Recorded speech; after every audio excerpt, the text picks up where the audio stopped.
Kingdom Live! Salad! What's hot? Know your role and shut your mouth, you jabroni! Yeah, when it's grim, be the Grim Reaper and go get it. It's my home's house! And it is good! Good! Good! Woo! Arrowhead man! The Lombardi Trophy has a red and gold reflection! You gotta fight for your right to party! Let's go. Let's go. Howdy, Chiefs Kingdom. It's Wednesday. It's 8 o'clock. It's Chiefs Kingdom Live. Thank you so much for joining us. While you're here, don't forget, click or tap like, click or tap subscribe, tell a friend, tell a family member, tell some Chiefs fans, tell them to tell some Chiefs fans. We'd sure appreciate you helping spread the word. Got a good show tonight. We're doing the show sans Nick tonight. He's out of town for a work thing. Maybe he'll jump on here depending on how long this goes. Bo had some technical difficulties there with the internet, so he's doing it from his truck, and I'm here in the Chiefs Lounge. So we're going to give this the old college try and see how it goes. Might not be quite what you're used to, but it'll be okay. Got a good show. We got some Chiefs news to talk about. A gritty, close, big win against the New York Jets. And then we'll talk about the game coming up this weekend against the Minnesota Vikings. Before we get to all that, Bo, how are you doing minus technical difficulties? Hey, man, I made it. My life has been pretty nuts for the past 2 hours trying to figure out the internet. Go to the internet room. There's like 6 routers. It's like, oh, okay, this will be interesting. And yeah, to no avail. I'm flying solo. Did not figure it out. But hey, good old 5G's coming through strong right now. But no, man, doing great, right? Victory week again. Too close for comfort for my liking on the win, but I know it's weird, man. Watching football this long, you can't get too fussy over wins, right? Because that's the more important tally that goes up on the board at the end of the day. So doing great as far as that goes. But I mean, lot to discuss. We look great to start. Didn't look so great at the end, but we'll definitely dive into that, man. How are you doing today? I'm doing good. I'm doing pretty good. Just enjoying this nice fall weather we're having here in KC. Nice and cool out there today. Sunny, a little bit of a breeze. So, yeah, I'm just enjoying it. Getting some Chiefs news here real quick. Bo, you'll be pleased to hear, if you haven't already heard, that Nick Bolton is back at practice today. Let's go. So, I know Brenda will be happy to see that Nick Bolton is back. I'm stoked. I'm sans internet, dude. So I'm like Chiefs news list today. I mean, I got some stats I think in my brain here, but man, nothing to back me up right now. Yep, I'm working the comments in the chat here from my phone. So when you see me reaching up to tap the phone, that's what I'm doing here. So we got Lainey, we got Brenda, we got Carol, we got Big Doug. Nice. Everybody's in the chat. For joining. Thanks for stopping by. Carol V. Wonder if there's any relation to John V there. But, yeah, Brenda. I knew Brenda would be happy to hear that Nick Bolton was back at practice. He's obviously an integral part of the defense. He's kind of the quarterback of the defense there with the green dot on his helmet calling plays. Drew Tranquill has stepped in, though, and done a hell of a job. That's for sure. That's looking like a big pickup. He's come in and basically led the team in tackles the last 2 weeks. He's in there wearing the green dot, calling plays, getting people lined up. I'm doing the communications and the signals for the defense. I don't know if anybody's going to mistake him for Nick Bolton, but that's turned out to be a hell of a signing. Bo, what have you seen out of Drew Tranquill that you like? No, I mean, everything you said, right? Really stepping up to the plate. I've really liked what he's brought to, filling that void that we have there with Nick Bolton now. Yeah, you see him all over the place. You hear his name being called. He's in on a lot of the plays. Really like what he's done. But, just overall, it's noticeable that Nick Bolton's not in there. When him and Nick Bolton are in there, it's a different defense. Obviously, I mean, we were kind of talking top 5, top 10 defense a couple of weeks ago, even last week. But didn't kind of look that way towards the end of this game. But, I really like what I'm seeing out of our defense still, man. I mean, it was a close game. I think we just got a little too comfortable on both sides of the ball. going up 17-0 is looking like, oh, all right, here we go. Another game like Chicago last week. Ho hum, ho hum. Mahomes going to be out shortly after halftime. And when you relax that much, things change in a hurry in this league, and we definitely saw that this Yeah. past weekend. Yeah, no doubt. He's just been out there making plays. You see him in the backfield pressuring the quarterback. You see him out tackling the running back. You see him stuffing the line there, filling gaps. Out there in coverage a little bit. I want to say he made a couple of nice plays there where he made a tackle on a receiver, dropping back in coverage. Chargers got to be kind of kicking themselves in the rear end for letting that guy go, and then he ends up here Yeah. and is making an impact and helping the division rival while their starting center linebacker, inside linebacker is out. So kudos to that man. Let's just get into this game against the Jets. Tale of two halves. One quarter and three quarters. Right? It was a weird deal where Chiefs come out and are dominating. The defense was crushing it, was getting stops. The Chiefs were moving the ball. Bo, how are you feeling in that first quarter? Were you expecting another Bears-like outcome? 100%, dude. I remember like on all the group texts I was in, I'm sitting there going like, all right, this is what we wanted, right? We're seeing the guys move down the field efficiently, spreading the ball around. We have a running game now. Hey, look at that. The Chiefs have a running game that defenses have to factor in now. They just can't just like drop back and worry about all the receivers. No, it was looking amazing. And then it kind of like definitely turned in a hurry, but feeling real good there at the beginning. I mean, guys are making solid plays. We saw Kelsey make some catches. Again, like it just felt like last week, just like, here we go. Like, I mean, there's some things to nitpick about, but we're up 17-0 in the first quarter. Like, how are you going to be too mad at two drop passes and everything? But at the end of the day, it kind of turned into our downfall. We settled for a field goal at some times, and I remember texting some friends just like, we needed 7 there. We can't be settling for field goals this early. And they're like, I'll take all the points. And it's just like, it's going to come around to bite us. And God, I hate when I'm right that way. Like, make all these predictions here, right? And I have to eat humble pie so much because I'm so wrong so often. But man, like, I hate it when that happens. But here we go. But yeah, I mean, it is what it is. How were you feeling that first quarter? I mean, flying high, right? Yeah, it was feeling good. Kind of it was going the way we expected, or I kind of thought it was going to. Maybe a little bit faster pace and a little bit too easy there at the beginning against a good Jets defense. That's a good defense.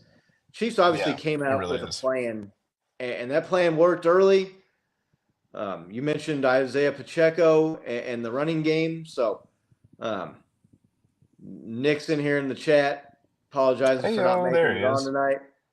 I mean, I thought he was at like a bigwig dinner or something. I mean, hitting the rack, bro. You can get an hour's less sleep and sleep on the plane tomorrow. So that's a little lame. Not gonna lie. We're gonna give Nick a little bit of a hard time for missing it out. But looks like we got our guys, Kevin and Dylan, in the chat tonight. Good to see you all. Appreciate you swinging by. Welcome. Yeah, no, Dylan, that's a good point. That's what I was talking about. Was that was a good run defense. We put out there on the Chiefs Kingdom Live X account. If you're not following us on social media, you can find us at X, at Facebook, at Instagram, at Chiefs Kingdom Live. I put on there when it was 17-0. We put a tweet out or a post out that said they should stop ranking NFL defenses until they've played Patrick Mahomes and the Chiefs, right? Because you see all these top-ranked defenses and all these really, really good defenses. And then Patrick Mahomes comes into town in that offense and tears them up. It was like that in the first quarter, 17-0. Chiefs are running the ball. Finally saw the big breakaway touchdown run from Isaiah Pacheco. We've been waiting a little over a season for. Right. Saw a little bit of that speed. He was also making nice plays. He's catching the ball out of the backfield now. That's something looks like he's added to his repertoire. So good for him. They were out there. Chiefs were running the ball. Patrick Mahomes was scrambling. So they were making plays down the field too. Noah Gray had a nice, what was that, about a 35-yard touchdown catch and run there. Chiefs get out to an early lead. I I wasn't thinking it was a mirage or fool's gold, but it was almost a feeling. It was like, this is like going a little too easy right here, right? I mean, I was a 17 little too nothing, comfortable in the first quarter. Yeah. 17 nothing at the end of the first quarter. I mean, if you extrapolate that out, you're looking at like a Dolphins Broncos beat down right there. You're on pace for 65 or 70 points at that rate. So kind of probably should have seen that slowing down a little bit, but it fell But there off was a no cliff. reason to, right? Because like we talked about it last week, like oh, we're facing like somewhat of another Bears team, like with a little bit more improved defense, but like we were talking about the lackluster offense kind of thing going into that, and we're going back to the Pacheco thing. Man, we were just calling her like, man, that guy is so due to pop off for a long run. Like he runs so hard. We're kind of making fun of the way he runs a little bit, but that guy had, like you said, had himself a hell of a game. But like, yeah, to be comfortable at 17-0 in the first quarter, like I think everybody was, right? I was sitting there just like, oh, all right, I don't even have to like worry about my blood pressure in this game or worrying. Just like, here we go, dude, on pace for again another 41-0 half, and or even like a little bit closer, but like I was super comfortable thinking like, here we go. This is going to be just a repeat of last week. Let's find out who we have now. And man, did I get too comfortable too quick. Yeah, it ended quickly there. The second quarter comes around. Patrick Mahomes throws an interception it wasn't even like the defender made a nice play on it. Patrick was trying to loft one of those little rainbow arcing passes to Travis Kelce, who started off hot during that first quarter, kind of like the rest of the offense, and then cooled down. But he Yeah, had kind of defender. disappeared, right? Yeah, he had defenders kind of bracketing him on that play. He had a defender behind him and a defender in front of him, so Patrick was trying to like drop it in the bucket there over, and he just didn't put enough touch on it. I just didn't throw it far enough, and one of Right. the easiest interceptions that defender is ever going to have in his NFL career. Especially against that guy, right? 9 out of They, 10 times he makes that throw. yeah, I think it was that throw. I can't remember if it was the first or the second interception. The second one was kind of a similar thing where he kind of underthrew the receiver. Patrick, you could tell he was talking to himself. You could read his lips a little bit there through the face mask, and he was saying, "Throw the fucking ball, Patrick!" like we're not getting enough oomph on it to get it to the receiver. But a little bit of a odd performance from Patrick there to come out blazing hot and then kind of go ice cold that second quarter. You know what? Like, it's weird to be critical of the guy because he's done so much, but at the same time, like, you can't have just a bunch of yes men around everywhere. Like, yeah, man, that was not his greatest game. But I mean, you compare like one of his worst games to Zach Wilson's probably like best game, and Mahomes still comes out on top. I'm Yeah. fine with where we're at with our QB, right? Like, he knows it. He knows what he did. And like I said, 9 out of 10 times he's making both those throws. He just you know what I mean? He's trying to finesse it a little too much. A little too many mind, as Bruce Lee would say. Just let him, just get it. I just feel like he didn't really establish a flow going in like after the first quarter. Like I just feel like all the flow was lost. I was trying to like text you guys in the middle of the game. I was like, is this our O line? Is this just like, did Patrick re-aggravate his ankle or something? Like something just looked off the entire, like after that first quarter, man. And like I just felt it was more like, one thing I didn't notice was any audibles. And like I know you definitely trust Nagy and Andy Reid and this new offense, and like you just go with what they're doing. But like at a certain point, that guy knows football so well. And I feel like you gotta kind of let him have the reins a little bit. I really didn't see that too much. The only time you do see it is when he makes great scramble plays, right? He's like, oh, everybody just took off. Here we go.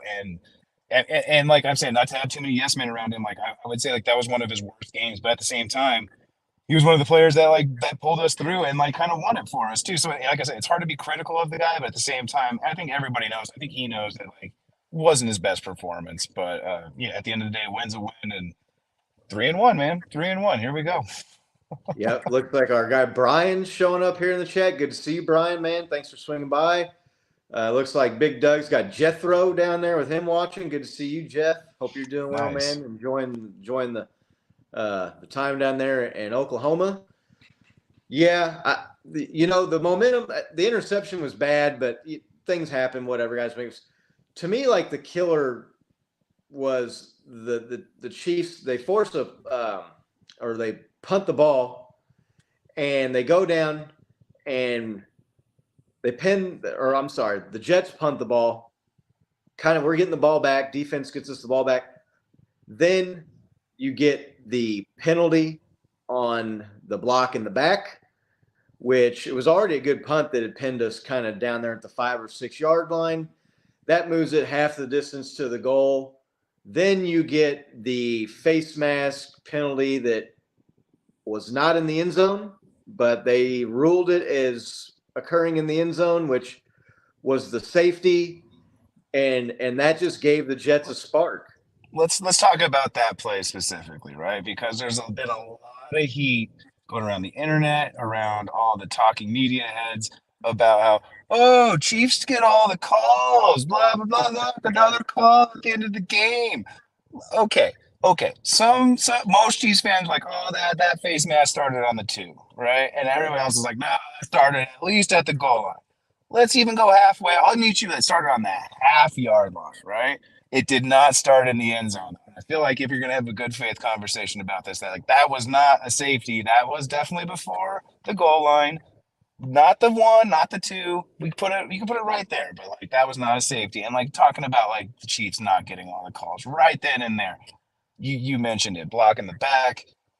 Questionable, okay, but like still, like let's just like not pretend if we're gonna have this, which I know we will get into later, the refereeing debacle. But like let's just let's put that out there. Chiefs get called plenty, and we saw that plenty in this game. Like it's funny how people forget all the stuff that happened in the game before. They just remember the last call. But people have short memories, and the Chiefs have just reached that phase where, or that point in the Patrick Mahomes, Andy Reid era here, where they've gone from the darling team that everybody loved and Patrick Mahomes in his first year or two going to the Super Bowl, almost took down Tom Brady his first year, then they win the Super Bowl. They've reached a point now where everybody's sick and tired of them winning everything. And so now the haters 100%. Are out there. And the great philosopher Cat Williams once said, "You need haters." If you don't have haters, that means you're not doing it right. The great philosopher. So, hey, look, there's a lot of truth to that too, though. That just means you've arrived. Really, I go back to the killer penalty, and how many times do we say this? The Chiefs, if they were to go on and lose this game, they obviously didn't. They went on and won, but it always seems to start with the Chiefs and penalties, right? Especially on special teams blunder, a fumbled punt or something like that gives the other team life. That block in the back penalty was so critical because if the guy doesn't get the penalty for block in the back, I want to say it was Williams, number 2. If that ball's at the 5 or the 6 yard line, that face mask penalty doesn't happen in the end zone. It happens at the 4 or 5, the 3 or the 4 yard line, right? Yeah, 100%. Those two penalties right there, back to back, just gave the Jets life. And the Chiefs defense, they still played well, but you add in the turnover, you add in the safety, and then the Jets got a free kick. Zach Wilson looked damn good in this game, man.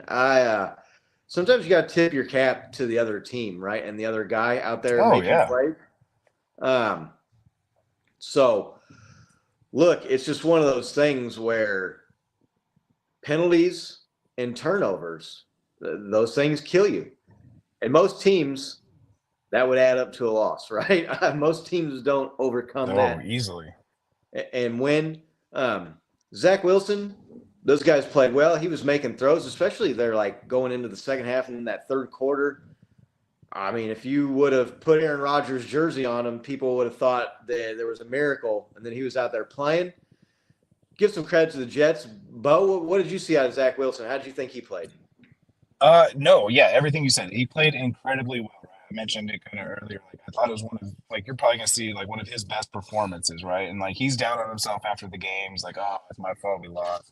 Not really, man. Your kicker kind of hit one into the post, and you guys had a lot of penalties. And saying like it's a whole game. Like you can't just blame it on one thing. But I thought he played a hell of a game. Like what you're saying, tip your hat off to him. But with that being said, like I got to be critical of our defense a little bit. I texted this to you and Nick during the game.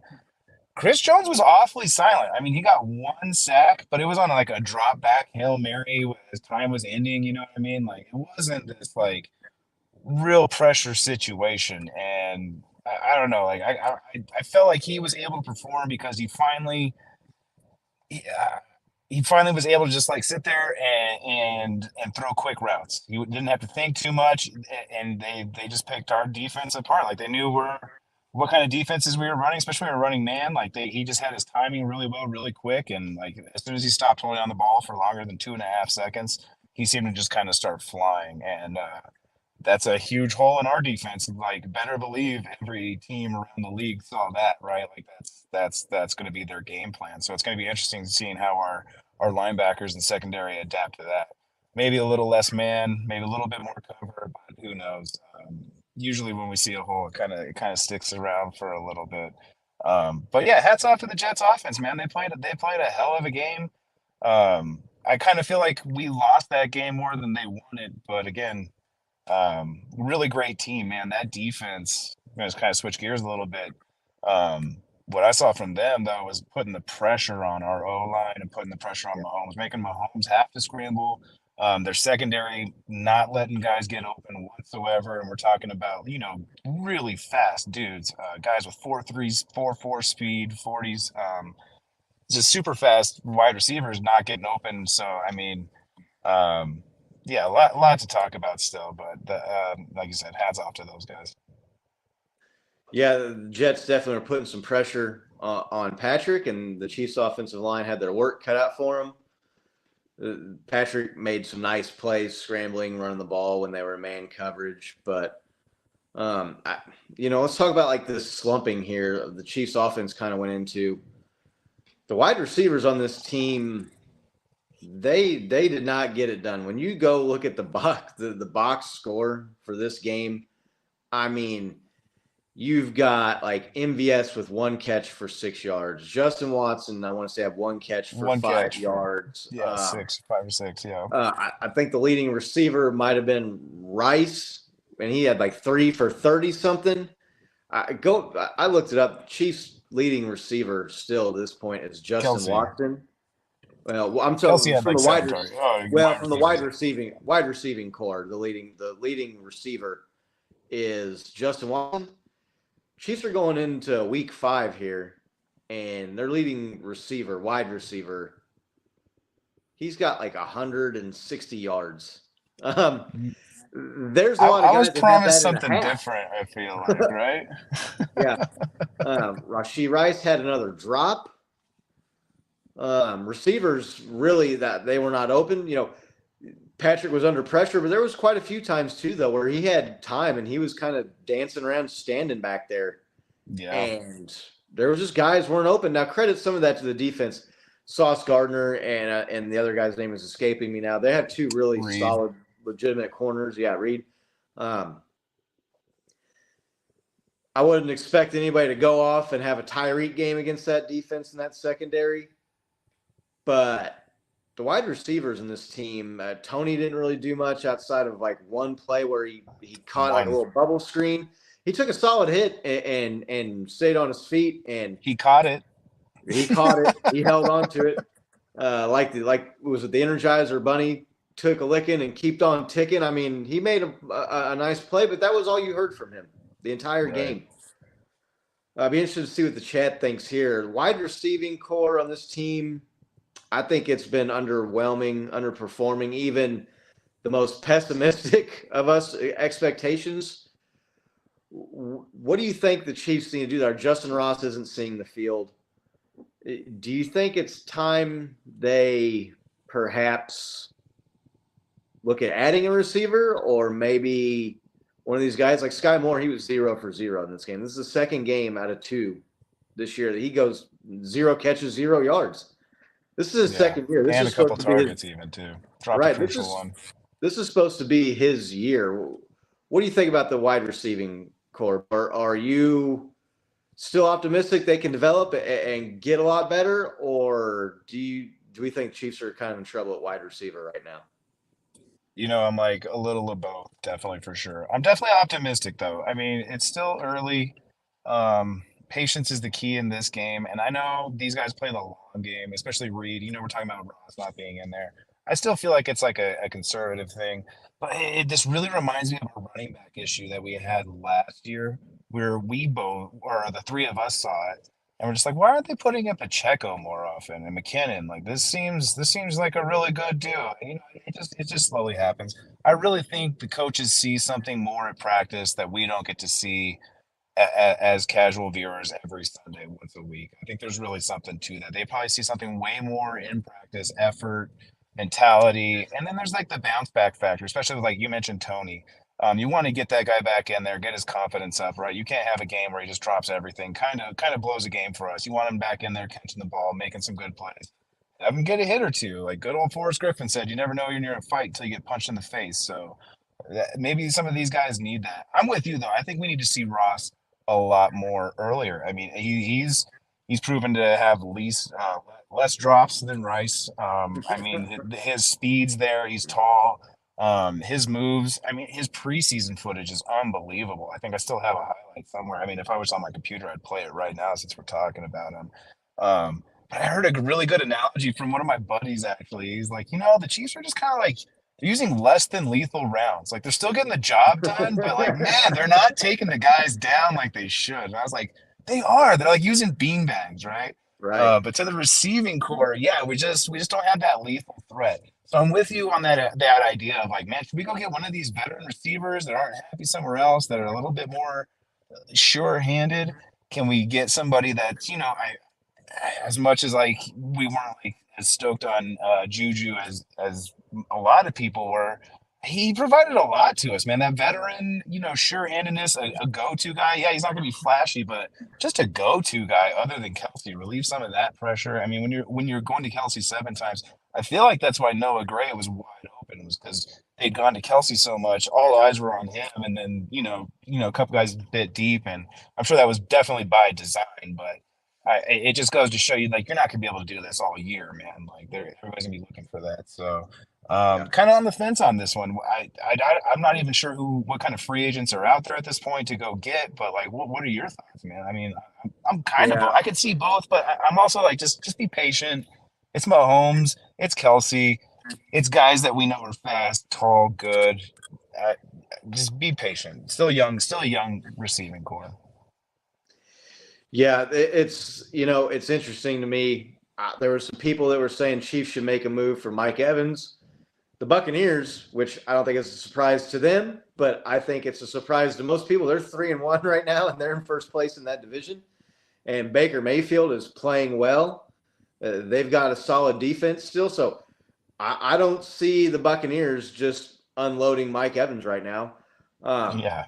Maybe you get a few weeks in and a team like the Commanders. Terry McLaurin is a guy I really, really, really like. I think he could do damage on this offense with Patrick Mahomes. Maybe if they find themselves kind of out of contention with the trade deadline here, and that's still several weeks down the road. So maybe that's a guy you can move, but I don't think there's any free agents. I mean, other than if you want to try to give Antonio Brown a shot, I mean, I don't know who else is out there. I'm not for bringing Antonio Brown in. I'm just saying, other than that guy, there's nobody out there that's a free agent right now that you can just go get. I mean, anybody who's anybody is on a team right now. So I just don't. Rashee Rice, that was kind of a knock on him in college, was drops. Now he's had a drop in every game with the Chiefs. When the guy catches the ball, he's hard to bring down, and he's a big, strong, fast guy that gets yak.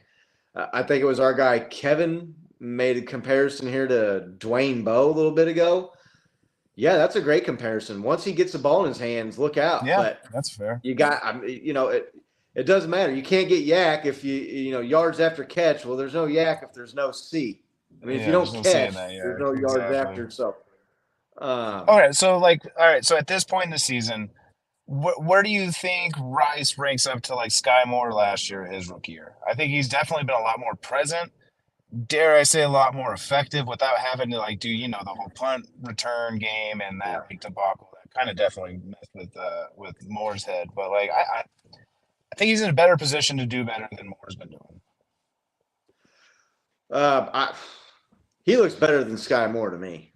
Right. Yeah, That's he's why I'm ahead kind of of where Sky alluding Moore to. was at last year. Sky Moore, I hate to bash Sky Moore because I know a lot Not of people bashing really Sky. like him. I This know is a lot this of people really is like him, but crediting Rice, not bashing Moore. Right? I'm right, just but saying, like at this point in the season, don't you feel like he's a little bit more present? yeah, no, and he's making plays, and he scored a touchdown, which is more than you can say for Sky Moore in the regular season, his first year. Sky Moore, I want to say, had like 250 yards receiving last year. I'm pretty sure Rashee Rice right now is on pace for like a 500 or 600 yard season. So, Yeah. yeah, I think you've seen a lot more out of him than you've seen for Sky. Sky's got to pick it up. You can't sit around. The team can't wait on you till year 3 for you to produce. Your second round pick, you need to get it together. So maybe he does. There's still time for that. I'm not ruling it out, but I'm not hopeful for what I've seen there. I want to see. I would love to see Rice and Ross, get them guys out there Well, R on and the R, baby. outside. Get Rice on one side and get Ross on the other, and see what you got.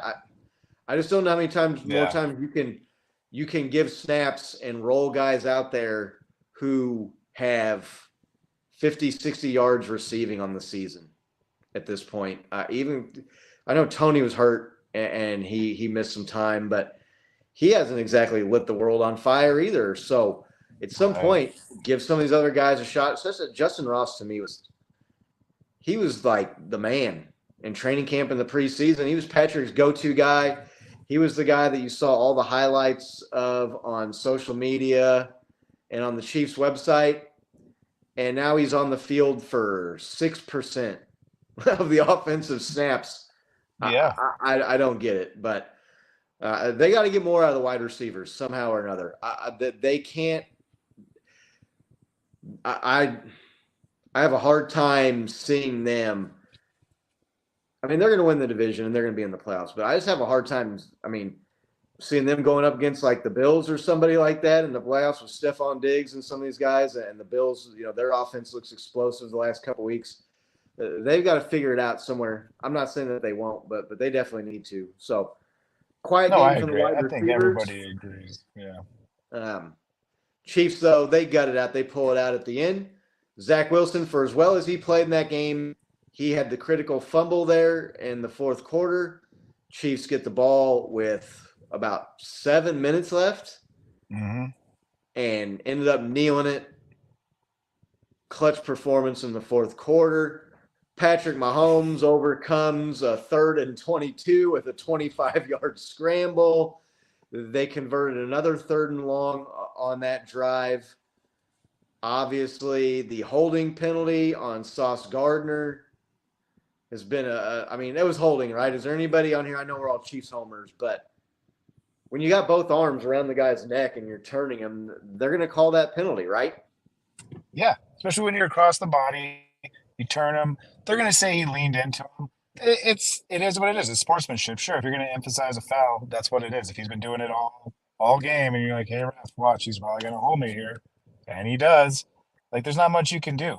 And they're the Jets. I've seen so many Jets videos. Even the Kelsey podcast, New Heights, had a Jets fan on there, and he's just ragging about Chiefs get another last call, blah blah blah, like over some BS. And Jason Kelsey chimes in like, yeah, it reminds me of the Super Bowl, and like oh, the Chiefs, this never happens to the Chiefs. They kind of are alluding to that. And like, do you guys not remember us losing a game because our defensive guy he told the quarterback of another team supposedly, I still don't buy it, Chris Jones. If you're watching, please hop on here. Told him get your old ass up, and there was a penalty that extended their drive that went on to win the game. Yeah. Like, don't even get at me like weak penalties. Like, come on now. Yeah, Chiefs get all the calls except for the face mask that was a safety that wasn't in the end zone. And we didn't even talk about the BS horse collar tackle. The horse collar. Which wasn't a horse collar at all by any stretch of the imagination or any interpretation. Travis of the Kelce rule. getting like clotheslined on that last drive, like 2 plays before the end there. Like, no call there. Illegal contact at the minimum down there. Like, god damn, it's a hit. Yeah, on our X account, I saw I'm not sure if they were a Jets fan or they were just a non-Chiefs fan, a Chiefs hater, saying Yeah, the Chiefs said it's Patrick Mahomes and the refs, and it's pretty easy to kneel the clock out or whatever when you never get offensive holding called on you. I was quick to point out that they had 2 offensive holding penalties on that last drive alone. Alone. Yes. Like, Dude, okay. Okay. If you go on Twitter right now, you get the craziest weirding bitching about the Chiefs right now. You can't have it both ways, guys. You either bet on the Chiefs to not cover or this, right? Like, or Patrick Mahomes is it's in their pocket. Like, get out of here. Like, everybody's bitching because Chiefs either get the call or like the Chiefs don't cover. Like, come on. Like, it's so hilarious right now what you get on Twitter. Everybody just finds something to complain about. We need to make shirts that have just a target on the back, right? Like cheap shirts and then a giant target right on the back. Everybody's just picking at straws, grasping straws, trying to find something when, like, go watch a Chiefs game and root for them, bet on them, and tell me the refs aren't like kind of like screwing the Chiefs as well. Tell me about the Jawan Taylor situation. You don't get to bitch about like, oh, like clearly the league's like picking on this guy. It's not happening anywhere else, and then complain about we get one call. Like, it's weird. Yep. Yeah, no, it is weird. And again, it's just we've reached that point where we're the hated and we're the hunted. And no longer the new shiny new team that's out there winning that has the squeaky clean, take him home to mom quarterback and Patrick Mahomes that everybody was rooting for. Everybody's rooting against the Chiefs now. And that just means you've arrived. And I can't remember. Maybe it was Brian said earlier. That just means with success comes haters and hatred. That's kind of the point I was making earlier when I was referencing a Cat Williams thing. You need haters, and that just means you've made it. So overall, this game, it reminded me. I was sitting there when I was watching it. I was thinking, I was like, man, this reminds me of the Colts game. You were talking about the Colts game last year, where Chiefs just keep shooting themselves in the foot and had a bunch of chances to put that game away, never did. Somehow they find a way to win this one, and they lost that game last year. There's also a close game to the Houston Texans last year, who everybody thought was supposed to be a bottom feeder. Chiefs, I think, ended up needing overtime to win that game. So you would like to see the Chiefs put teams away more often than they do, especially this last 2 or 3 seasons. But at the same time, it's just not realistic to expect a team to go out and win every game by 3 or 4 touchdowns. This is the NFL, and that team, they've got all pros, and they've got Pro Bowlers on both sides of the ball. Like Garrett Wilson is a hell of a wide receiver. Chiefs did a nice job of kind of bottling him up. Trent McDuffie, L'Jarius Sneed did a nice job on him. So overall, was it the prettiest win? No. I think the Jets are a little bit feistier than people expected them to be. Look, that was a team that people were talking about was a Super Bowl contender before the season started and before the 5th play and Aaron Rodgers was out of the season, right, for the Jets. So maybe expecting them to win that game easily. They were like America's sweetheart. Sorry to interrupt. They were America's sweetheart a little bit with Hard Knocks, right? That's like the Hard Knocks effect. Everybody falls in love with it. You get a little inside peek. You fall in love with the coach. And then you just saw their hopes and dreams get ruined, right? We did see Aaron Rodgers' second greatest drive on Sunday when he took the golf cart from the suites out to the field, right? That was the second longest drive of the season. But no, dude, it's just what it is. Yeah, no, it is. Chiefs win the game. I mean, and sitting here saying it was a disappointing loss or closer than it should have been. I think both of us picked the Chiefs to win by like 10 or 12. You know, it wasn't like anyone. I picked a little bit more. I thought it was going to be a little bit more, but yeah. I have to eat crow on that one. I was way off.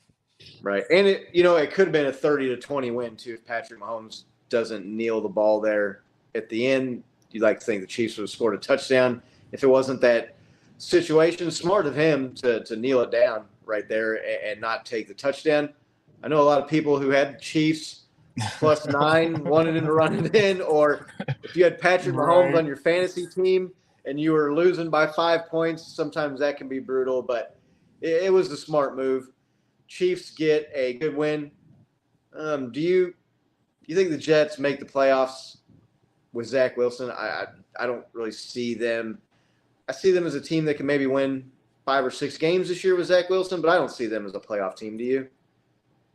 They got a fighter's chance, right? Like they have a decent record so far. They got, like you said, a hell of a defense. They got a real scrappy offense. If Zach Wilson can, keep his head high, learn from this experience, which I'm sure he will. He was a first round draft pick, right? So I mean, like, the guy knows how to ball. We saw it. They got a fighter's chance. They're in that 7 spot. I wouldn't be too shocked if they were still in the conversation. But you did see a lot of the wind get taken out of their sails this past weekend, dude. You saw their coach blow up and get a penalty. You saw the social media posts of Zach Wilson almost crying on the bench. So I mean, like, if those guys can, learn from their mistakes a little bit and keep their head up high, I think they got a fighter's chance. But I wouldn't be surprised either way. Yeah, not too surprised if they wouldn't be shocked if they did though. I don't know. I don't expect Zach Wilson to play that well every week, but hey, you never know. I mean, he's got talent, and not if you ask Rodney Harrison. I guess that was a weird thing, like post game where he was calling him garbage to Chris Jones, and that was strange. Jones right? is Such a weird interview. Yeah, Chris Jones almost looked like he was mad that he said that or something. Like Chris Jones kind of looking at him like, well, bro, like, definitely put him on his toes. Like, he had to be like, wait, what are you trying to ask me here? Classy, hats off to Chris Jones, handling that like a true professional, right? Like, not trying to talk too much shit about a team you just beat, but I mean, they clearly weren't as dog shit as everybody thought they were. I'll go ahead and say it. Like, they were a good team, and they played a hell of a team. Like, we didn't play great. I don't know what he was trying to get out of them, but yeah, they weren't dog shit. They were better than we thought. Yeah, they beat the Bills week 1. So yeah. Who was everybody's new AFC favorite to go to the Super Bowl because they had a couple good games. I saw that. Didn't Josh Allen become the favorite now for MVP? Yeah, we're talking about people with short memories. I mean, he had 3 turnovers in that week 1 loss to the Jets. So to the garbage Jets, as Rodney Harrison would like to say. So yeah. Oh, the Dolphins got knocked down from revolutionizing football to, who are we really kidding here? Like, do we kid ourselves? Like, get it. Like, yeah, it's just football, man. That's why these games get played. Yep. So Chiefs get the win 23-20 in the Big Apple.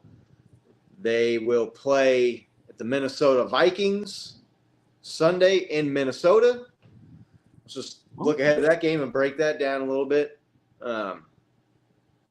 Got to be careful what we say here with our girl Rick Carr. I know I saw her in the Vikings chat fan earlier. in the chat. Vikings fan in the chat. Whoop, whoop. Let her have it. I hope you are out there, Race Car. That should be a good game. Vikings, a little bit of surprise. 1-3 on the season. They get a win against the Carolina Panthers.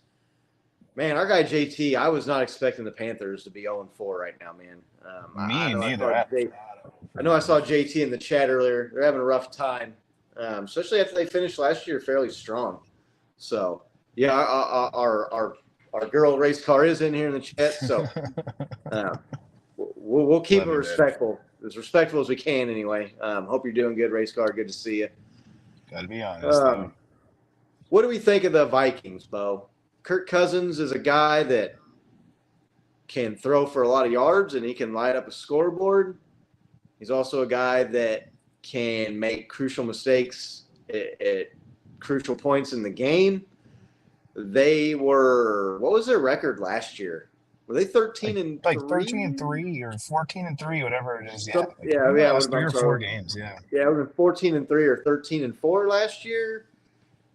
Lost a tough first round game at home to the Giants. They've started this year 1-3. What do you think of the Vikings, Bo? It's one of those teams I'm kind of baffled by still, really. They have weapons. They, like you're pointing out, Kirk Cousins has proven to be an asset at quarterback. When you look around the league, teams are struggling to find that guy. I mean, he's no Mahomes, and I mean, it's great being here and having the best quarterback in the league. But at the end of the day, that guy is decent enough to run a team, run an offense, run the 2-minute drill. He's won in big time games now. He's won. I don't know. He always seems to come up short. I mean, like I said, he has weapons. There's not really too many excuses with Jefferson, Madison, Osborne. that tight end who's their badass tight Hawkinson or no, it's Yeah, not. Is TJ it? Yeah, it's Hawkinson, they traded yeah, for like from the Lions last year. so it just baffles me that they're just not. It's kind of like us, dude. Just like, how are you guys not more lethal right now? You guys have all the weapons, everything's in place. Again, though, it's still so early in the season, like everybody's ball comes out later in the season. Yeah. Teams get their losses, especially the top tier teams, usually pretty early. So, I mean, I think that's kind of what are seeing.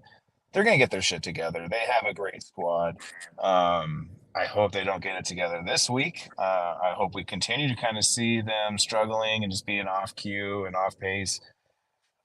Watching quarterback on Netflix though really gave me some insight to how these quarterbacks live, and I'm kind of thinking I'm seeing a Yeah. repeat of last season. I'm kind of thinking Kirk Cousins might be hiding an injury that he's not telling somebody about. Like that dude gets rocked in games. I think he's averaging 2.5 sacks a game. So I mean, and those sacks aren't just like what we're seeing other guys where they just try to lay them down gently. Like Kirk Cousins is getting hit as he throws in the ribs 8 times out of 10. So I think we're seeing a little bit of that. Like he's been around the block a couple times. I hate to say he's kind of like Philip Rivers-esque, really good, but just not the guy for them. I would say he's more or less the Vikings' problem. I kind of hate to say it. You look around, his O line's good. Like I said, plenty of weapons. Their defense, pretty solid defense. They do.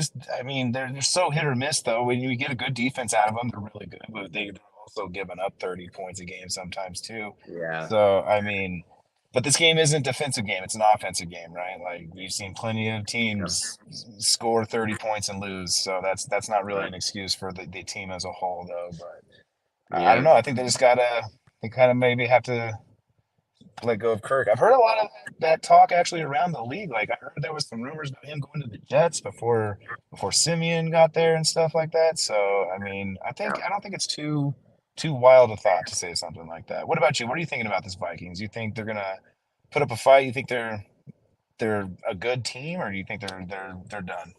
Yeah, I think they're a good team. I don't think they're a top tier team. I think last year they overperformed a little bit. They won a ton of one score games, not even like one score games. It was 6 points, right? A touchdown. I mean, they won a lot of games by one, Yeah, 2 points last year. And that's a lot of teams in the NFL, though. You could look at a lot of teams and the we bounce of a almost had couple. that same stat. Right. Yeah. The bounce of a couple balls here and there or a turnover here in a certain game. And, you could easily swing from 13-4 down to like 10-7, 9-8. So they're a formidable opponent. I don't think they should be taken lightly. Their offense, they moved on from Dalvin Cook in the offseason and went with Alexander Madison, who I think is kind of underperformed. Maybe hasn't lived up to expectations there. Yeah, that's fair. But they got the Justin Jefferson is Top you could notch. make an argument that he's the best wide receiver in the NFL. He's kind of doing this Patrick Mahomes thing where you're seeing him and it's like most receiving yards in receivers first X number of games and most catches by a receiver their first X amount of games. I mean, the guy is really, really good. So the Vikings defense, I feel like they're living off past reputation maybe a little bit, especially if you look at some of the scores that they've given up this year. That's definitely the weaker side of the ball for them. I would love to think the Chiefs could exploit that. So I think the Chiefs are better than the Vikings, but that's no guarantee of a win. What do you think Chiefs do, Bo, on offense? You think they try to run the ball with Pacheco a little bit more since they've been struggling with the wide receiving core and maybe moving the ball through the air? What do you think their attack plan is going to be? Yeah, I think it's exactly that, right? I think they try to do a little bit of smoke and mirrors. Everybody saw Pacheco's line, right? Like they knew that he had a 100-yard game, 40-yard break-off run. It was kind of like one of the highlights of the game. Sunday Night Football, everybody's watching, right? So everybody knows. And I think you roll with just that. It's one of those things that, like, if you can take all eyes off of what's going on right now with our receiving core, let's do that. Let's have teams worry about the rush game and continue to just let Pat do his thing. That's definitely, we've had this conversation till we were blue in the face before about what run games do for everything, right? And when you have defenses worrying about that guy, it's going to suck guys in, and Mahomes will be able to hit. Hopefully, Watson or somebody, and we're going to see a little bit more lethal of an offense. It puts that much pressure on defensive guys, man. And I think we're going to have the ability to really do a lot of good play action passes, really fake the defense out a lot with Pacheco and that solid run game that we saw last week. And why not keep rolling with something that isn't broke? I think that's exactly the game plan. Run it and then open up your aerial threat once teams start biting on it. Yeah, I think Isaiah Pacheco is going to be getting some more touches. I think they liked what they saw out of him this last week.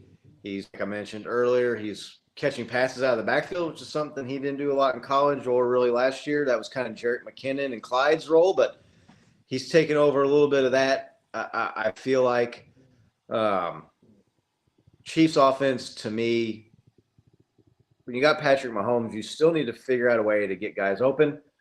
I don't think anybody's confused the Vikings secondary with the Jets secondary. So I think there's going to be a little bit more room, a little bit more opportunity for Travis to maybe have a little bit bigger of a game. If Rashee Rice could just catch the damn ball, man. Like the guy. Dude, I know, right? He's right there. He's so close. That's what I'm saying. Like, we just got to be a little bit more optimistic about it. Be a little bit more patient.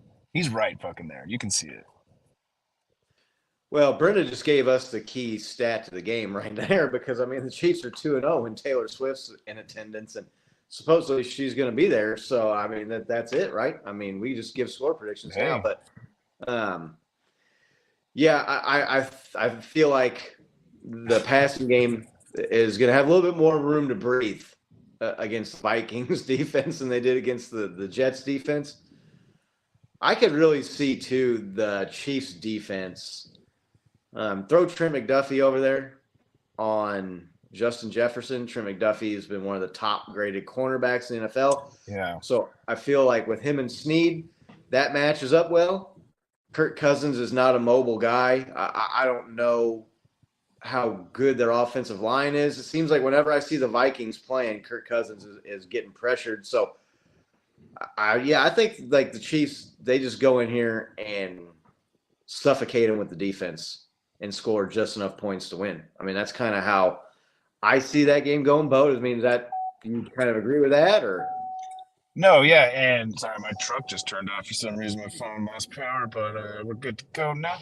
No, completely.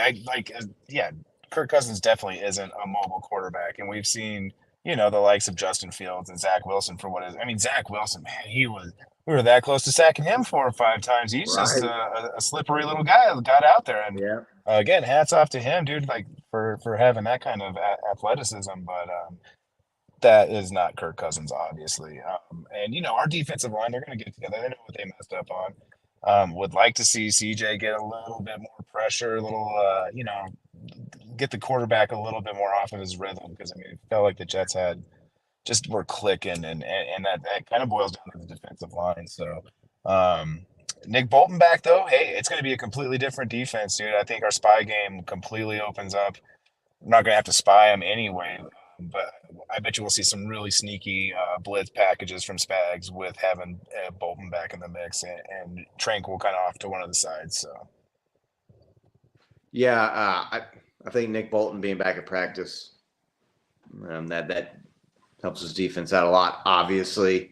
That's not like breaking news or a hot take necessarily, but it's going to be great to get that guy back. They're just, again, like I said, I think the Vikings are a good team, but not a great team, not one of the upper tier teams, kind of like on the Chiefs level. I don't know. Is there anybody like a player to watch this game, do you think, or someone like, who do you think gonna have a big game for the Chiefs? Love the guy Justin Watson. He's been doing well, super consistent. I would like to see one of those go for a yard, go to the house, get a tutty on one of those 15-yard plus plays. If not, I can see him having a better game than one catch for 6 yards this game. Like you said, get the wide receivers should be a little bit more open compared to this defense. But yeah, I mean, breakout players. I'm hopeful one of the receivers is gonna change Yeah. all of the kingdom's mind here about what's going on and be like, okay, phew, there's just like I said, got comfortable 17-0. Everybody relaxed, and that was just it. I put out on X like this was one of those games that the Chiefs notoriously played down to their opponents, right? And like I kind of feel like that's kind of what we do. So even in that sense, I could see us doing that again to the Vikings, though. So if we're gonna start picking scores, man, I can see this game kind of being a little bit closer. But breakout players, I want to see Kadarius Toney do something more. I want to see him get like 4 or 5 catches out of 6 targets, 7 targets. You know what I mean? I don't want to see any dude. I would just actually like to see no drop offs. Like just keep spreading it around, keep giving everybody 3 attempts. Just like let's clean up the basics, fellas. Let's have all the receiving core just catch balls. That's what I would like to. That's what I'm hopeful for. That would be a breakout game for me if like the offense just looked consistent. What about you? I'm gonna cheat and go to the well, and I think Patrick Mahomes has like one of his Bounce back. all time. You ever seen Patrick Mahomes have? I'm not even gonna say Patrick Mahomes had a bad game against the Jets because look, the guy still basically was the reason the Chiefs won the game. Yeah. Scrambled. I think he comes back and has a big game, and I think he throws has one of these 4 touchdown games or something like that. I think Brenda said she's looking for Kelsey to have a big game. I can see that, especially after he kind of had a slow start, or I had a down. I say a down game. He had caught 6 passes for 80 yards or 60 yards or something like that. Like not too terrible of a game. Didn't get in the end zone, but he still had a good game. So yeah, I'm looking for the bounce back game from Patrick Mahomes. He's not taking kindly to seeing Josh Allen in the lead for the MVP or whatever those odds are. So he pays attention to that stuff. So yeah, I'm looking for Patrick Mahomes to come back and light up the Vikings defense. I love it. Get to some score predictions here, and then we can talk about some other news and around the NFL, or maybe some fantasy, or if anybody's in the chat got some questions or something they want to talk about. I've seen people throw in their score predictions here in the chat, but I'm going to try and scroll back through. But if you haven't put a score prediction down, I'd like to see what everyone's thinking the score is going to be of this game. Bo, you want to give a prediction? Yeah, sure, man. Summation of everything. I kind of agree with you in Patrick having a bounce back game, and with that being said, and me hoping that the receiving core has a bounce back game as well. I could actually see us getting 34 points, 34 points. Unfortunately, I do see the Vikings scoring. They just, like I said, they have too many weapons to not score. I do think it's going to be another nail biter, but I could actually see the Chiefs, 34-28, definitely a little bit closer, but definitely a little bit more than a field goal this game. How about you? I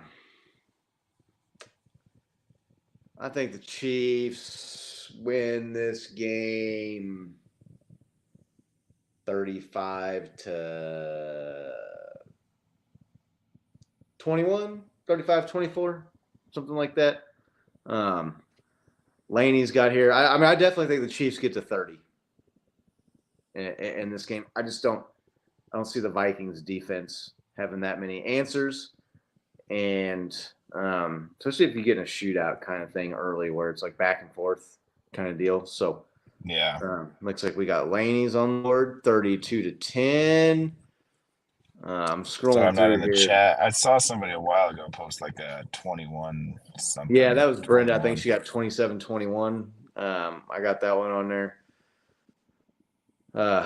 What's the spread? Maybe someone I haven't even seen what the point spread is in this game. Jeff can catch it this week, Bo. Maybe someone in the chat can look it up and tell us what the Vegas line is for this game. I it was like 6.5. I think it was 6.5. Chiefs. Yeah, looks like Bo's got a fan in here, Emiliano, saying hi, Bo. Hey, what's up, Emiliano? My nephew right there. All right. Good to see you, Emiliano. Chiefs. Thanks for jumping in. What do you think the score is going to be next week? Do you think the Chiefs are going to win, and by what score?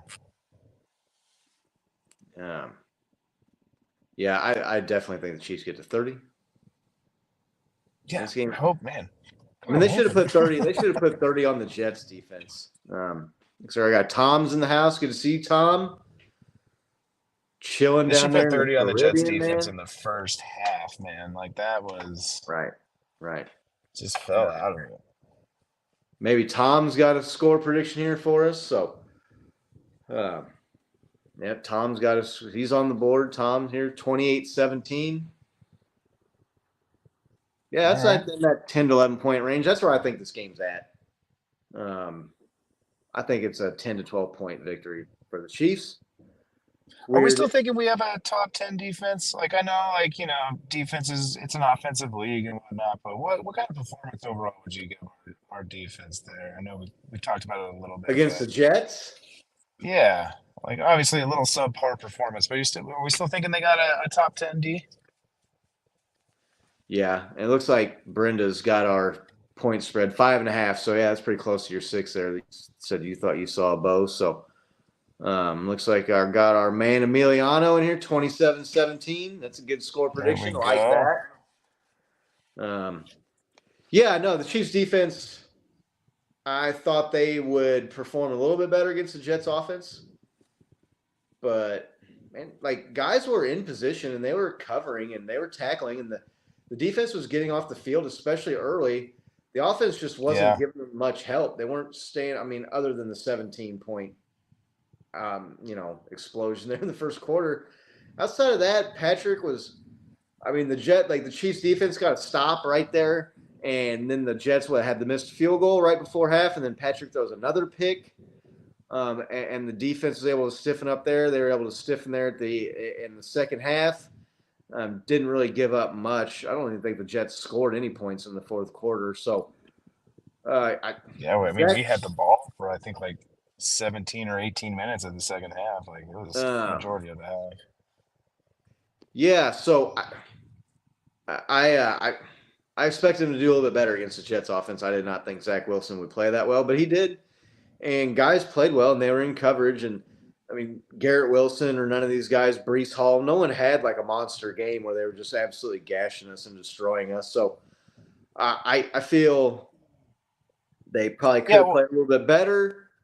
I think maybe – I don't know if you want to say that was – the Lions game was probably their worst game. But, I still feel about the same about the defense as I did going into this week now that the game's over. How about you, Bo? No, yeah, I completely do. I was a little disappointed in just the 2 sacks that we got. Like, the Chris Jones one, like I said, was on a drop back Hail Mary. So, it wasn't like the most spectacular or needed sack at the time. That play usually doesn't pan out unless you get incredibly lucky. And then, who was it? Was it Edwards or was it Dana that got another sack?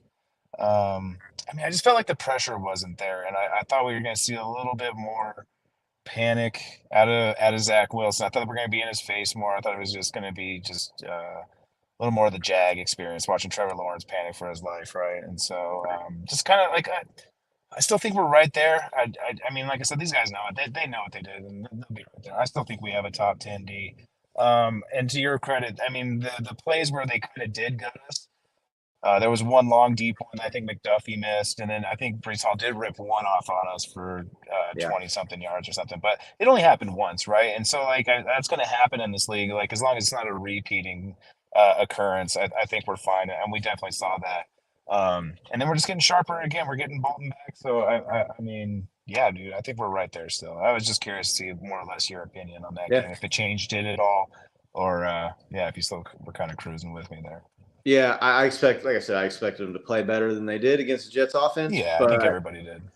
But 20 points though again. They didn't play terrible enough to where I'm like, the first 3 weeks was a mirage or a fraud or anything like that. I think Zach Wilson was playing maybe for his career or his job, right? There was rumors that maybe the Jets so he doesn't get mugged in New York.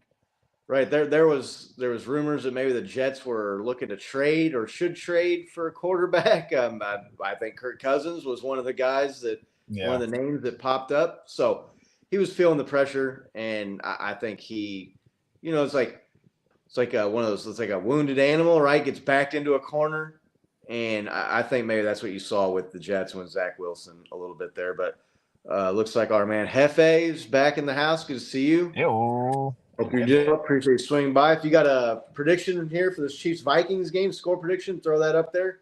We'll get it on the board. I don't know. Is there any questions anybody's got in the chat or anything? Or Bo, you got anything we haven't gotten to yet? I mean, if you want to talk about either some fantasy or some other stuff that happened around the league, it's kind of like an upset weekend or just like a unexpected weekend of results, man. Everybody thought one thing and a lot of other things happened. Your call where you want to take this, though. Yeah. I don't know. Let's jump into that Dolphins-Bills game. That's what I'm talking about. Dolphins-Bills. That game started off good, and they were moving the ball, going down the field, and then Tua kind of did some Tua things, and the Bills kind of brought them back down to earth, kind of brought them back to reality. Completely. Dude, the shit I was hearing on the internet about McDaniels is revolutionizing offenses and look at the brilliance here. Like, no, man, you just caught a team on an off day and you kind of got them, but it's not going to be an every week occurrence kind of thing. Yeah. That Bears Broncos game was Broncos almost lost to the Bears. Justin Fields basically gave the game away to the Broncos there at the end.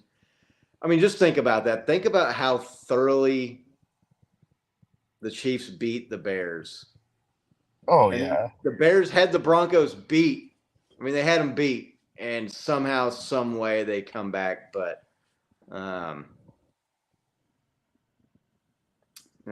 Hefe's 27-24. Ooh, he's got a little nail biter on that. Yeah, that's a nail biter. Off of that, but... Right? 3-point game. So the Chargers, they almost chargered again, made a stupid-ass decision, their coach did, to go for it and didn't get it. And then Jimmy G throws a pick to bail him out. I know, man. I text you guys. I mean, the joke's either Raiders going to Raider or Chargers going to Chargers. So one of them were going to do it, right? And so it was inevitable. But man, they almost charged. They got so lucky. Bailed out is the exact right words there.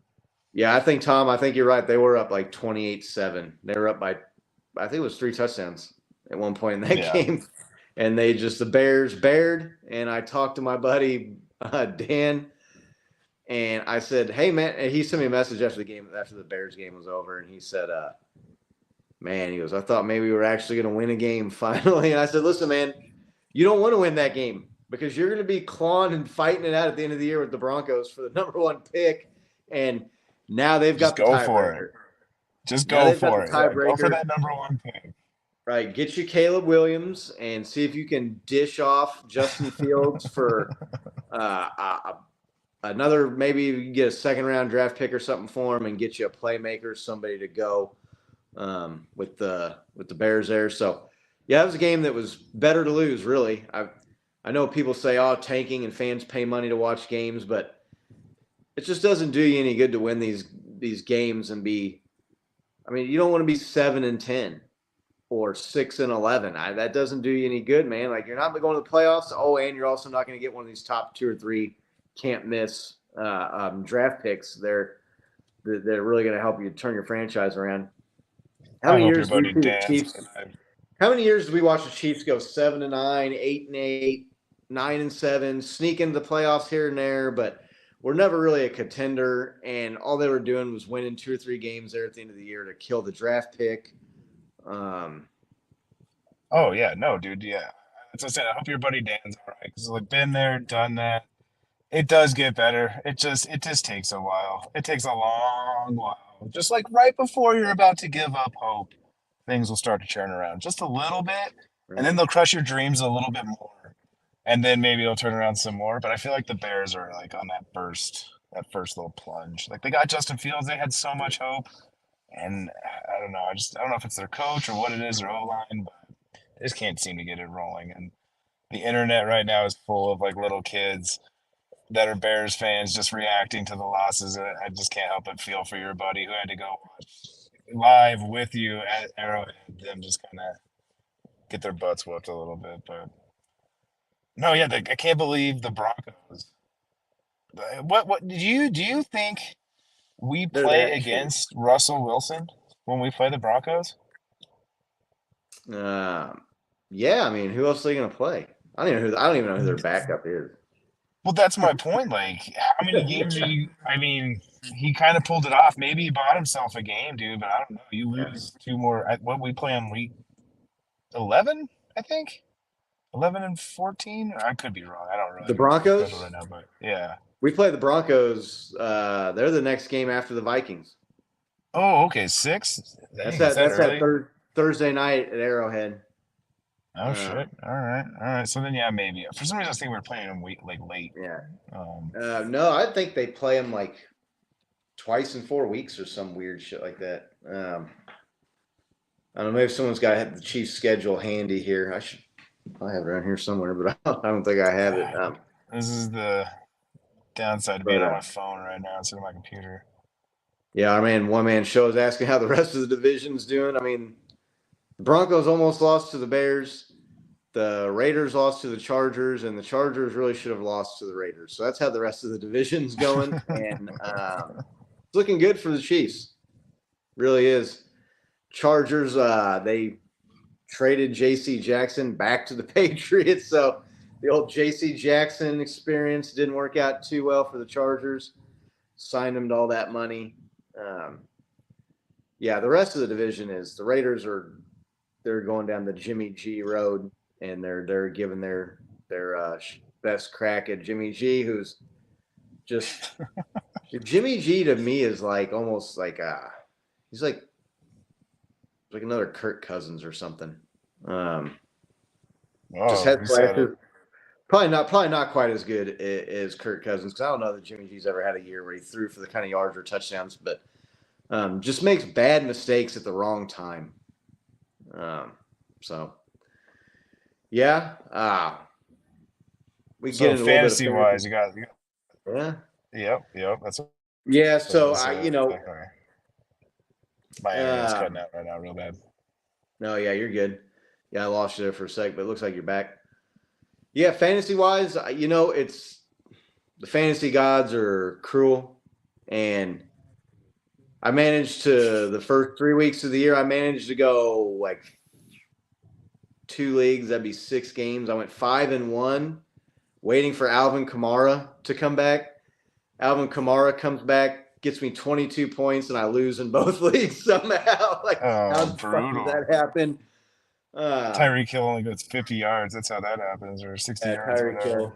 Tyreek Hill got locked down. I mean, the guy ain't going to score 50 points every week. So I'm still not in bad shape. I'm still in first place in the one league. Fell out of playoffs. But, yeah, I mean, players that I'm looking at right now.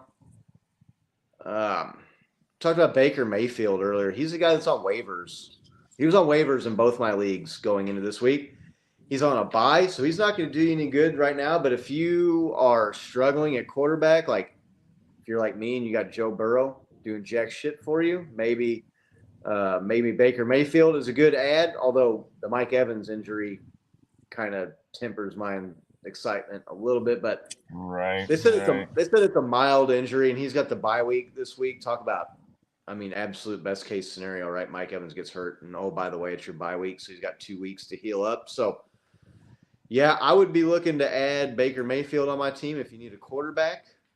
For me, dude, I'm running back depleted, right? So I'm looking. Oh, dude, I'm late, so I'm not around my computer. I'm not around the internet. Obviously, I have no internet, so today's the day you pick up players, right? Missed out on running back. So if you haven't gotten them and they're available in your league, definitely A-Chain in Miami. And then I was going for Cam Akers in Philly, like he was there, and I missed him, and I expect him to do some pretty decent things there. Yeah, I don't know. That's DeAndre Swift has been fucking balling there in Philly, so I mean that's his job to lose. I don't think they're gonna. Right, I agree, but like he can't run the ball every down. I expect him to he can't pick up the slack. No, they got Kenneth Gainwell there though, so I don't know. Maybe if you're looking for a running back. My guy that I said last week, Rico Dowdle, the backup to the Cowboys, he got hurt picked him up, obviously, in my dynasty league, and he gets hurt. But Broncos, that Jaleel McLaughlin running back with the injury to the starter. The fuck is the guy's name? Javonte Williams. Maybe McLaughlin's a guy you look at adding, especially if There you go. All right. especially if the starter there, if Javonte Williams looks like he's going to miss more than just what he missed this last week, especially if he's going to be out next week. The guy, he had a good game last week. Not so good a game, but We should just call this segment Scott's fantasy advice, because I just do what you tell me to do. I'm doing so terrible, man. I thought I knew good players. I don't. How about speaking of, like, we kind of glanced over some of the games. How about Cincinnati right now? I have Jamar Chase on my fantasy league. This is what's reminding me of him. He had a good week. Mahomes won the Super Bowl on one leg.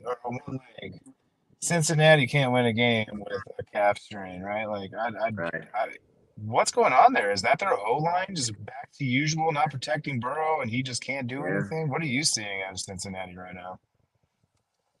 They look super predictable on offense, and it doesn't look like Chase and Burrow are on the same page. They're not connecting. T. Higgins is hurt now. They run the ball okay with Joe Mixon, but it's weird. He's a shell of himself, right? It seems like they're like struggling to find their identity somehow. Which is weird because it's them. Like, I don't know. Didn't Joe Burrow just get the most money ever from a quarterback, or the highest contract ever? Yep. Isn't that your identity right there? Before do you think his injury is a little bit more serious than they're leading on to? It's more than just a calf strain. Yeah. I don't know. I mean, if it's more serious than that, why is he out there playing? You know what I'm saying? Like, I don't know. I feel like it's one of those situations. Who's their backup, right? Like, you're gonna put in so and so or Burrow. They're 1-3. And they're looking at maybe being 1-4 or 1-5, which would just be absolutely fucking hilarious. Like, if they start off 1-4, 1-5, so good. I'm gonna die. But also, I'm trying to think. Going back to fantasy, guy's named Michael Wilson for the Cardinals. He's been like dominating the target share on that team, and he had a breakout game. He had 7 or 8 catches and 2 touchdowns last week. He had been getting more and more offense. They've been getting more and more snaps there in the offense. Looks like he's past Marquise Goodwin there. Goodwin or Brown? They got Marquise Brown. Sorry, Marquise Brown. Looks like he's passed him up as the number 1 wide receiver. So if you're looking for wide receiver, maybe that's a guy you could pick up there. He's available in most leagues.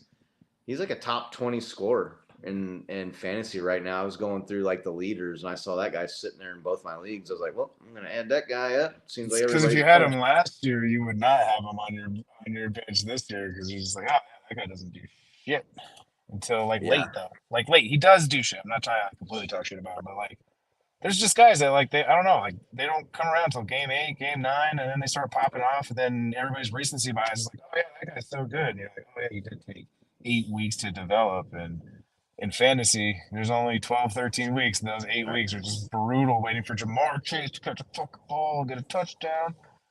Jamar Chase had a big game last week, though, right? He had a lot of catches. If he had PPR league or something, he had like 8 or 19, I think. So last week, 1 out of 4. All other than that, I think he's like, if you don't have PPR, he's precipice 6, 7 points. Yeah, that's brutal. That's brutal. So. Brutal.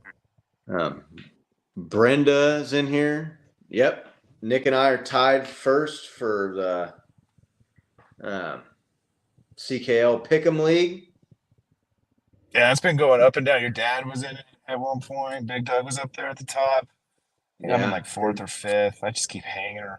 Yeah. Speaking of Big Doug, he says he's calling in tonight. So, night, Big Doug. Thanks for popping in, man. Yep. Thank you for joining us. I'm probably going to have to call it a night too, man. Sitting in my truck's getting a wee bit uncomfortable. No, yeah, you're good. Yeah, we're about an hour and 20 in. So, Chiefs picked up the win against the Jets. They're 3-1. Right now, they would be the number 1 team in the AFC based off of tiebreakers. So, as much as you could say the offense has struggled, or they've had a hard time moving the ball, or haven't looked as crisp or as good as maybe we thought they would, and the disappointing opening week loss against the Lions, are still first place in the AFC right now with a couple games against winnable games. I mean, the Chiefs should win these next 2 games against the Vikings and the Broncos pretty comfortably. They're a pretty solid favorite. They travel to Minnesota, take on the Vikings this week. Looking forward to watching that game. Race car, I wish you luck, but not too much luck. So appreciate you jumping in. It's good seeing Brenda and Chris and Laney and Big Doug and Carol and Kevin and everybody else. We'll be back next Wednesday. Nick should be joining us. He'll be back from his work excursion there. Maybe Bo will have some internet in the house there, so he won't have to be hiding out in the truck. So Sunday in Minnesota, Chiefs take on the Vikings. Let's get another dub and move to 4-1. Let's go, Chiefs. Let's go, Chiefs.